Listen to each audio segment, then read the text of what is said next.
bertanya dengan kaunselor, memberi celik akal kepada Boboiboy, sebenarnya dia telah memilih bidang pengajian yang sepatutnya dia memasuki bidang yang lain. Akhirnya Boboiboy membuat keputusan berhenti pengajian di universiti tersebut dan memohon semula kursus pengajian yang benar-benar sesuai dengan potensi diri dan minat kerjayanya. Inilah salah satu cerita yang dialami oleh pelajar-pelajar di negara kita tanpa ada pengetahuan yang jelas tentang peserta diri, tentang minat kerjaya, tentang pencapaian akademik yang dia ada, menyebabkan pelajar salah membuat pilihan tentang hala tuju mereka kemasukan ke universiti.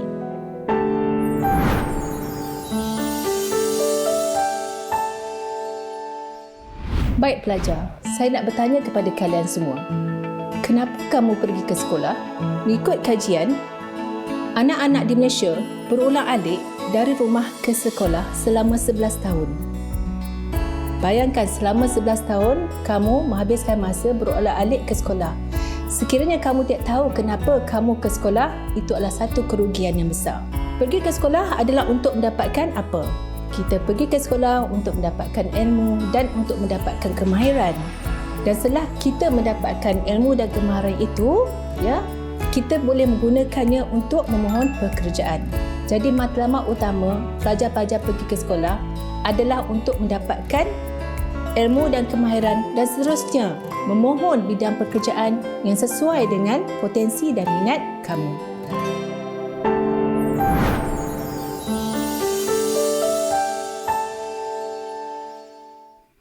Okey, baiklah pelajar. Bagaimanakah cara atau kaedah untuk membantu kamu mengenal pasti pilihan pekerjaan ataupun pilihan kerjaya yang sesuai dengan potensi dan minat kamu?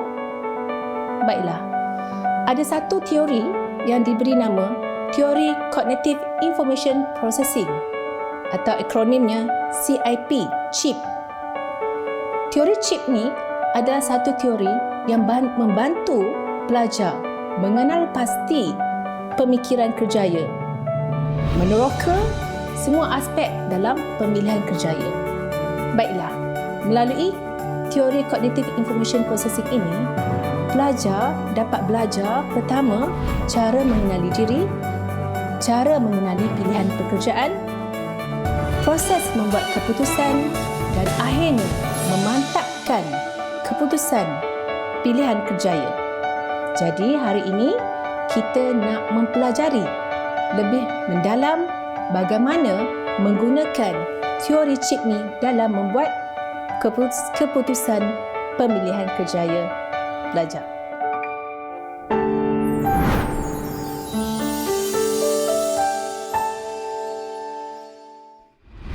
Apa itu CHIP? CHIP adalah salah satu teori perkembangan kerjaya dan ia adalah akronim daripada Cognitive Information Processing. Ia menerangkan bagaimana cara kita berfikir tentang kerjaya itu sendiri. Apa pula pemikiran kerjaya? Pemikiran kerjaya adalah segala aspek yang kita fikirkan tentang kerjaya. Contohnya seperti pemilihan kerjaya, gangguan-gangguan semasa kamu nak membuat keputusan kerjaya dan halangan-halangan untuk kamu mencapai bidang pilihan kerjaya yang kamu minati. Menurut teori CHIP, ada 8 andaian tentang pemikiran kerjaya. Pertama, pilihan kerjaya bergantung kepada bagaimana cara kita berfikir dan merasa. Yang kedua, andaian CHIP mengatakan membuat pilihan kerjaya adalah aktiviti menyelesaikan masalah. Andaian ketiga, untuk menyelesaikan masalah kerjaya itu, ia bergantung kepada apa? Ia bergantung kepada apa yang kamu tahu dan apa yang kamu fikirkan. Andaian keempat, membuat keputusan kerjaya memerlukan daya ingatan yang baik. Jadi semasa kamu membuat keputusan kerjaya, kamu perlu fokus supaya apa yang kamu teroka itu kamu boleh ingat lebih lama. Andaian kelima, membuat keputusan kerjaya memerlukan motivasi. Jadi, kamu kena buat dengan bersungguh-sungguh dan jangan mudah berputus asa. Andaian keenam, perkembangan kerjaya adalah pembelajaran berterusan dan ianya sentiasa berkembang. Bermakna, jika kamu ingin mendapat pekerjaan yang sesuai dengan kamu, mengikut umur kamu, proses pemilihan kerjaya ini bukan berhenti untuk seketika. Dia adalah proses yang berterusan. Yang ketujuh, kerjaya kita amat bergantung pada apa dan bagaimana kamu memikirkannya. Dan yang ke-8, kualiti kerjaya bergantung bagaimana baiknya kita belajar untuk membuat keputusan kerjaya dan menyelesaikan masalah kerjaya tersebut. Itulah 8 andaian tentang pemilihan kerjaya berdasarkan teori Cognitive Information Processing ataupun CIP. Didik TV KPM.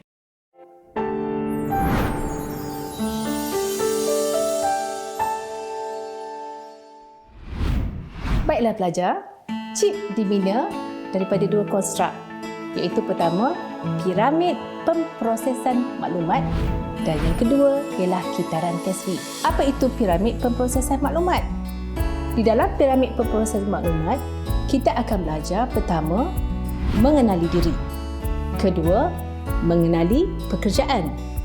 Dan yang ketiga, memantapkan keputusan yang telah dibuat. Manakala, di dalam kitaran Casey, kita akan belajar 5 aspek, iaitu pertama, C for communication, komunikasi, A, analyze, analisis, S, synthesis, V, valuing ataupun menilai, dan E, execution ataupun tindakan. Baiklah, ujian personaliti yang kedua adalah ujian personaliti sidik ataupun dikenali sebagai IPS. Di dalam ujian personaliti ini, kamu boleh mengetahui apakah ciri-ciri kekuatan yang ada pada kamu. Contohnya, adakah kamu ini mempunyai kemahiran menolong yang tinggi? Adakah kamu ini seorang extrovert ataupun seorang introvert? Ataupun kamu ini mempunyai daya ketahanan yang kuat? Melalui IPS, kamu boleh tahu diri kamu yang sebenarnya. Seterusnya, di bilik kaunseling ada ujian minat kerjaya. Salah satu ujian yang mengetahui tentang minat kerjaya dinamakan Self-Directed Search ataupun SDS. Melalui ujian ini, pelajar boleh mengetahui apakah kekuatan minat kerjayanya. Pertama ialah realistik. Kedua adalah investigatif. Ketiga adalah artistik. Keempat ialah enterprising. Dan yang kelima adalah social. Melalui ujian minat kerjaya, boy-boy boleh tahu apakah kekuatan diri dia. Katakan, apabila boy-boy membuat ujian SDS, dia mendapat keputusan 3 kod mata Holland. Contohnya SAI, Social, Artistic, Investigative. Bermakna, boy-boy adalah seorang yang minat bekerja di setting manusia. Dan seterusnya, boy-boy membuat ujian IPW dan didapati keputusan ujian IPW boy-boy adalah berpersenti emas. Bermaksud, boy-boy mempunyai kekuatan bekerja dengan orang ramai dan suka memberikan perkhidmatan. Jadi, boy-boy boleh meringkaskan ataupun menyenarapendekkan apakah pekerjaan ataupun bidang yang sesuai untuk diceburi selepas SPM nanti. Jadi, boy-boy berbincang dengan kaunselor menyenaraikan semua bidang pekerjaan yang berkaitan dengan bidang sosial. Antaranya ialah pekerjaan sebagai seorang guru, pekerjaan sebagai seorang kaunselor, pekerjaan di Jabatan Kebajikan Masyarakat ataupun pekerjaan sebagai jururawat.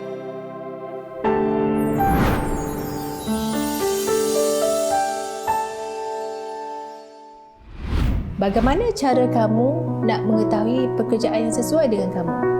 Ingat, sebelum ni kita dah belajar tentang personality dan yang kedua kita dah belajar tentang minat kerjaya. Katakan kisah boy tadi. Dia dah kenal pasti bahawa dia ingin menjadi seorang guru berdasarkan ujian personality IPW dan ujian minat STS tadi. Sekiranya bobo-boy telah memutuskan untuk memasuki bidang perguruan, bobo-boy bolehlah berbincang dengan kaunselor untuk mendapat maklumat yang lebih lanjut. Apakah syarat-syarat kemasukan ke bidang pengajian perguruan? Apakah tempoh pengajian? Apakah subjek yang perlu dibelajar? Dan apakah kos pengajian tersebut? Bobo-boy perlu mengetahui maklumat ini sedalam-dalamnya untuk dia membuat persediaan lebih awal sebelum dia membuat permohonan. Dan yang paling penting adalah bobo-boy juga perlulah berbincang dengan ahli keluarganya tentang hasrat ataupun keinginannya untuk memasuki bidang perguruan tersebut.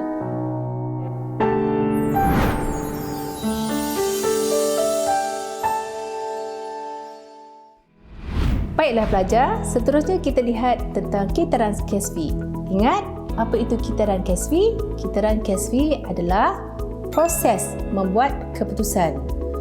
Apa proses yang berlaku semasa di kitaran KESFI? Kita ada proses communication ataupun berkomunikasi. Nak berkomunikasi dengan siapa ni? Berkomunikasi dengan diri sendirilah. Jadi pelajar kena bercakap, ya, self-talk. Ya, berbicara dengan diri, ada kesedaran diri bahawa aku perlu membuat pilihan tentang kerjaya dan ini aku perlu buat dengan serius. Pelajar bercakap, berkomunikasi dengan diri sendiri dan menyedarkan diri bahawa pemilihan kerjaya ini penting dan aku perlu memikirkannya, melakukannya dengan bersungguh-sungguh. Itu pertama. Yang kedua adalah analyze ataupun menganalisa. Nak menganalisa apa? Dapatan daripada pengetahuan tentang diri dan pengetahuan tentang pekerjaan tadi, pelajar bawa ke situasi ini untuk memikirkan balik. Menganalisa, adakah aku ni benar-benar orang berpestik emas? Adakah aku ni benar-benar meminati bidang perguruan? Memikirkan sedalam-dalamnya, menganalisa ya bidang pilihan yang pelajar telah pilih sebentar tadi.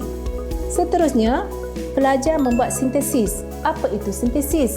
Sintesis maksudnya menyenaraikan semua lagi bidang pekerjaan yang pelajar rasakan sesuai dengan diri dia, itu menjadi minat dia ataupun itu menjadi harapan ataupun tujuan dia belajar selama ini.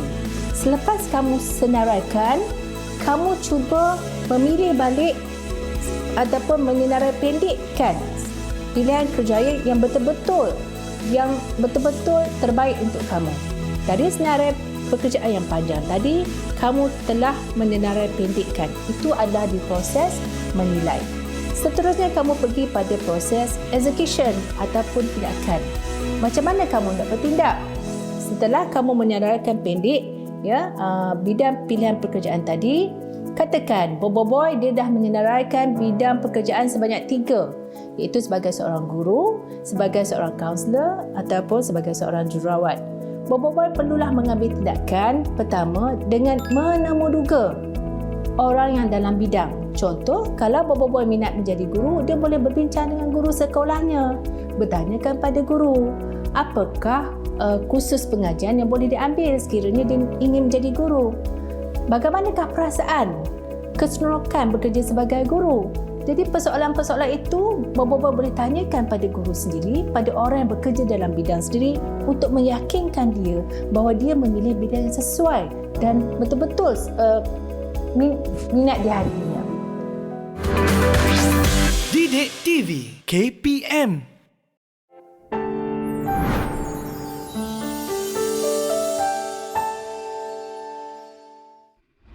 Okey pelajar, sekarang kita berada di piramid yang teratas, bahagian piramid yang tertinggi. Apa dia? Iaitu proses memantapkan keputusan kerjaya. Setelah kamu mengenali diri, setelah kamu mengetahui pilihan pekerjaan, setelah kamu membuat proses membuat keputusan, sekarang kamu dah ada keputusannya dan tugas kamu sekarang adalah bagaimana untuk memantapkan keputusan kerjaya yang kamu telah pilih. Di sini akan berlaku lagi yang kita namakan self-talk. Apa itu self-talk? Bicara diri. Diri berbicara dengan diri sendiri. kamu kena muhasabah. Muhasabah dirilah. Sebagaimana kata orang bijak pandai, kita perlu bermuhasabah diri. Kerana bermuhasabah diri adalah lebih baik daripada beribadah 1000 tahun. Jadi di peringkat self-talk ni, pelajar kena betul-betul bercakap dengan diri sendiri. Adakah betul-betul aku ingin menjadi seorang guru? Adakah ini adalah pilihan terbaik untuk aku? Dan bertanya pada diri, berapakah skala antara 0 hingga 10. 0 tu tak bagus, 10 tu bagus. Antara skala 0 hingga 10, apakah perasaan aku untuk menjadi seorang guru ini? Pelajar tanya pada diri sendiri. Sekiranya katakan boy tadi dia mendapat 8/10, yes, go for it. Itu adalah pilihan kamu dan kamu perlu memantapkan keputusan kamu itu, jangan ragu-ragu. Dan pada masa sama, di peringkat memantapkan keputusan ini, kita kena lakukan self-awareness. Apa itu self-awareness? Self-awareness ni berarti kena sedar bahawa tugas membuat keputusan kerja ini adalah satu amanah. Satu amanah yang perlu kita ambil dengan serius dan jangan main-main. Selepas kamu dah buat keputusan untuk menjadi guru, kamu perlu melakukan tugas seterusnya, iaitu dengan apa? Macam tadi kita dah katakan, kita bertanya pada orang yang arif dalam bidang dan terus membuat permohonan. Jangan patah belakang lagi, terus ke depan, terus ke depan, terus bergerak ke depan, terus memohon UPU ke bidang pendidikan atau ke bidang perguruan yang kamu minati itu.